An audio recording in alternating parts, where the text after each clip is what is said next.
Good morning. I have a confession. I always wanted to be a medical doctor. Thankfully, I'm a technologist, and I get to talk about medicine and the field of healthcare. So if you catch me during this talk trying to sound like a medical doctor, you know where this is coming from. So this talk is about the applications of artificial intelligence in the healthcare. And I really thank Dr. Abdullah for covering a lot of the bases on what is AI and how does it work, and the evolution of AI. So this talk is more focused about the applications of healthcare and how it's being used today and what's the future of that and how that impacts every one of us. AI is going to be the greatest for economic growth. This is what Sam Altman, the CEO of OpenAI, put on Twitter a few months ago. He also predicted that very soon we will see a single person billion-dollar companies. Think about that. So previously, when we managed to scale our muscle power with mechanical power, the industry revolution happened. And what's happening now is very similar, the same pattern. However, the growth, the exponential growth, and the speed of things progressing is way more. And we're not talking about muscle power, we're talking about brain power.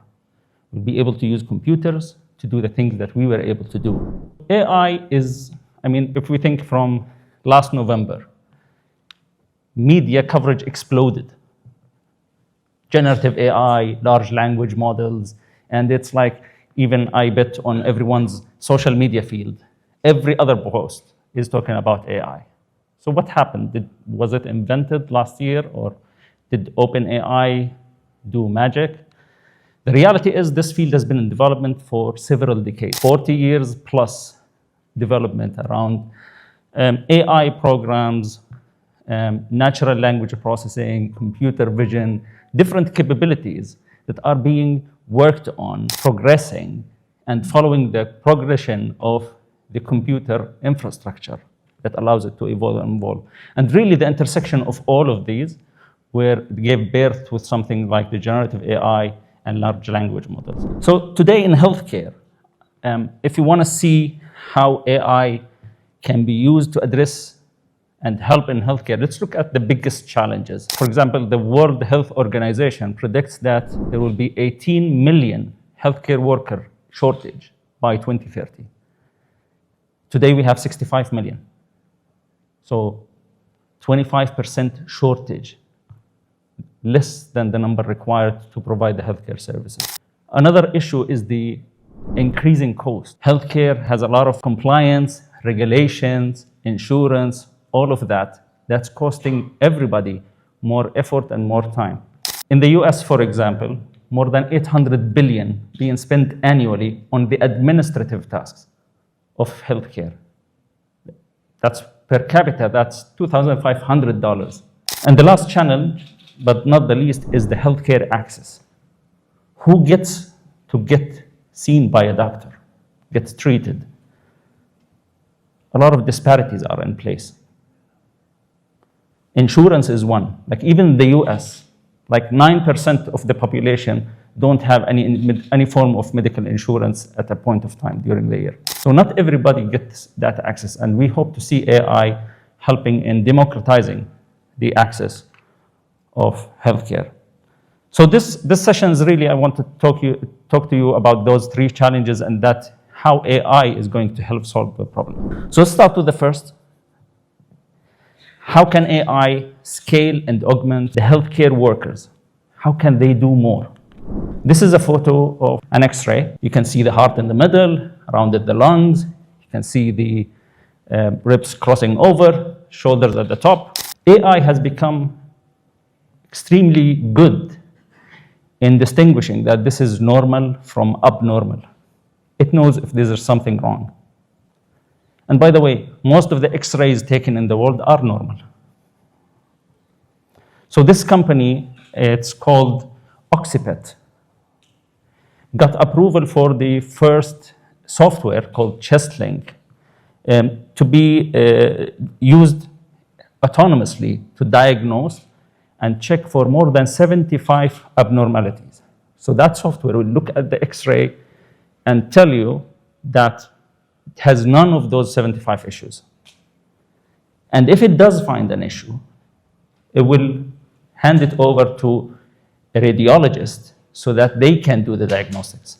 So this is an example of AI and humans sharing the tasks. Another example, and this is a photo of their retina. This is the tissue on the back of your eye. To test, this is what the optician sees. And usually they look for any signs of preventable blindness diseases. That's what you want to look for.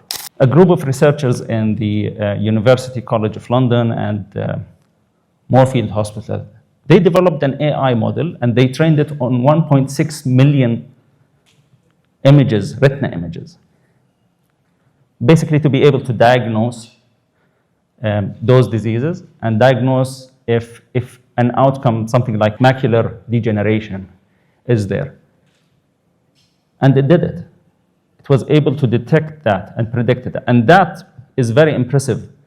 Even doctors who are not specialists find that difficult. But not only that, this same model, by accident, by coincidence, was able to predict some other diseases, things like Parkinson, things like strokes. The previous were two examples about computer vision, looking at pictures and learning from those radiology and X-ray. Back to large language models. There are large language models specializing in healthcare. They are being trained by the body of knowledge of the medical knowledge and the healthcare knowledge. And in 2022, MedPalm, which is what developed by Google Research, actually managed to pass the medical examinations for medical licensing examination, the US. So the passing score was 60%, it scores 67%. Less than a year later, release 2 was out, and now it passed with 87%. 87, that's a human expert level in healthcare. It answers the questions, multiple choice and essay exams. And those answers that were given were assessed by real doctors, by humans, and they all agree that it's really, really convincing. So imagine that the large language model is acting as a medical doctor. So that was in the first challenge. The second challenge really, and it's big and it's impacting everyone, that is the administrative overhead. When you visit a doctor today, during that visit, probably 70% of the time, the doctor is collecting information and they're typing it on their computer and asking questions and communicating with his nurse, etc. And really less than 30% is the amount of time that they're talking to the patient, that face time that the patient. And this is something common around the world. And was even made worse by technology. So when we talk about electronic health records and the computer that's in front of the doctor, that's actually made it worse. Because those systems are designed around billing and around compliance, not really about the optimal healthcare. So one solution for this from a company called DeepScribe. Imagine having a speaker or a microphone in the office during the visit.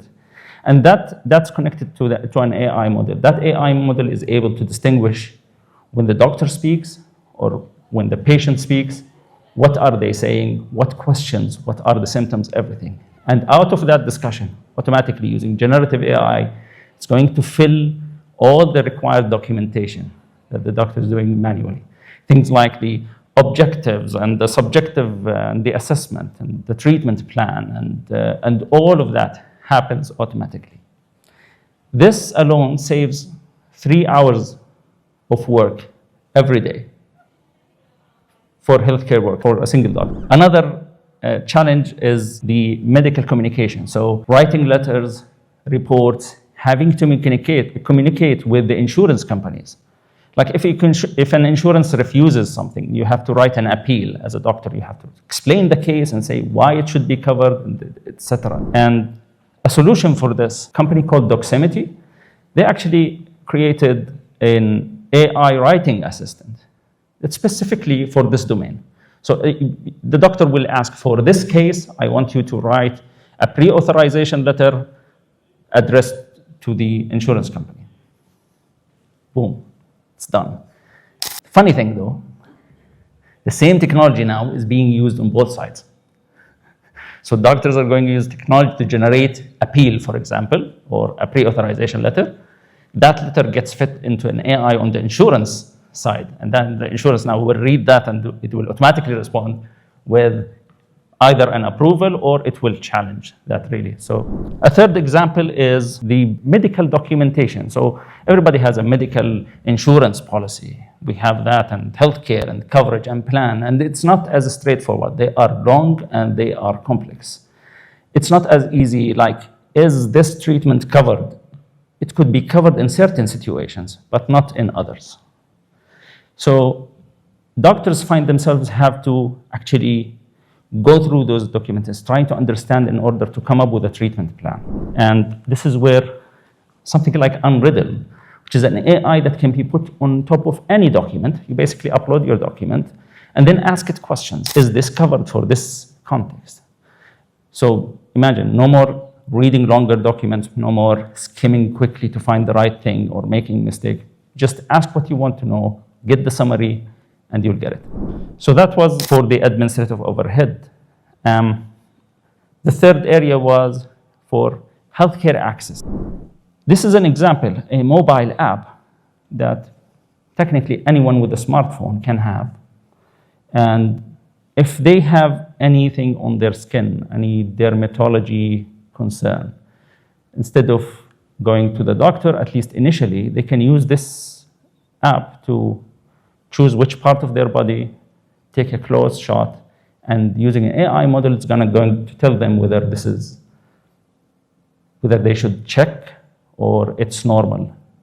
And the good thing is actually can be used to track the progress. So you can take those photos every once in a while, and it will tell you that it's developing or it's receding or this is normal, abnormal, consider checking with a doctor. So put this in the hands of the millions, and all of a sudden you give healthcare access to the millions. And this is also true for all the wearables that we have. This is an example, heart rate monitor, that uses AI model to detect any irregular rhythm. AFib is a very common, and now AI models allow you to detect those and warn you that you actually have this. Instead of, people don't go to a cardiologist to do a test unless something is wrong. So there is pain or something, there is a concern. But with this technology, everybody has access, and it becomes more preventive than reactive. And not only for, of course, cardiology and heart diseases. We're seeing today for things like blood sugar, we are seeing those continuous glucose monitoring. A device that you wear it will monitor the glucose all the time. But using AI models, it's going to tell you that you have diabetes, whether you have irregularities, when and where to get an intervention. So what's next where do we go from here? All the examples that we've done, that's a single model. So AI looks into a single source, that is the X-ray or that is the retina image. And then it makes a decision, or using the model to make a decision. But the reality is that, think about if AI is able to take more than one source, looks at the image, gets the symptoms, looks at your test result, the radiology report, the pathology, the genomics, and then makes a decision. That just takes it to the next level. And guess what? It's already out. The same model, MedPalm M, stands for multi-modal, again from Google Research. So those are the different data sources or the type of data that actually gets into the model. Medical knowledge, radiology reports, pathology, genomics, And then it is able to do some specialized tasks. Things like the medical question answering, the radiology report summarization. Those are time consuming. Those require really high skilled and highly trained practitioners to do. Think about the implications of this. The virtual health assistants, like probably most of the homes, you have the Alexas and all the other assistants. And imagine that medical knowledge, literally can talk to it.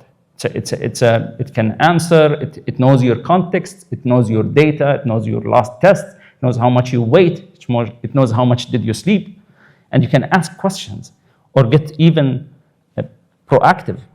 Another example or another field for multimodal AI is the clinical trials. So clinical trials are the basis, the foundation, how medicine actually evolves. So whenever everything is evidence-based. And in order to have evidence, you need to have trials. Groups of trials, you try to do some variables and controlled variables, control the group for a certain duration, you monitor certain numbers, and you see the impact, causation and correlation. With AI, the accuracy of such trials can be tremendously improved. Personalized medicine. Now, all of us, when we use medicine, you will see that this is the dosage, like age group or based on your weight or gender, and you will see ranges. You'll see if you are between 15 and 18, this is how much you take. But with AI, we will be able to get exact dosages for you personally, for how old you are, for the symptoms that you have, for the other issues that you have, and that's how you'll get personalized medicine. Last but not least, there is also drug discovery. So in order to come up with a new drug, that takes around 12 years in development, $3 billion to create a new drug, to get it approved, from concept all the way to FDA approval. This could be reduced by 40 to 60%. Imagine, we'll start seeing new medicines, new drugs hitting the market in 3 and 4 years, and that's for now. So you can imagine all of the economical impact that gets from implementing all those in this field alone. So the question, do we rely on AI? And it really comes down to these 3 points. First is trust. If I tell you this device is able to answer your questions, do you trust it? And how much you trust it? Well, trust requires time. You need time. You need to use it for an extended period of time, and then you will trust. And when that happens, we would have passed the first metric. The second element is explainability. We need to understand, it's not enough to get an answer. It's not enough for AI to tell me, take this hypertension medication. But there are maybe 3 other hypertension medications. Why did you pick this one? I need to understand, why is the recommendations happening? And this is what we call in the AI field as explainability. And this is very important. You need to see, is this decision influenced somehow? Is there something that influenced the decision to pick this brand versus that brand, or this treatment plan versus that treatment plan? And the last thing is, I think we need to ask for, it's not there yet, is to have the same approach applied to AI models. Clinical trials for AI models. The same way we want to try a new drug, we bring 2 groups, we give the one group the real drug, the other the placebo controlled, and all of that. We need to do the same. We need to take one group, use the AI model to help them or treat them for that condition, use the other group without the model, and see if it works. This is real evidence. And only with the evolution of those trust, explainability, and clinical trial, we believe breakthroughs can happen. Really, this is exciting for someone like me, and I believe for a lot of you, to see AI bringing the healthcare and making it more personalized, more accessible, and more efficient. Thank you.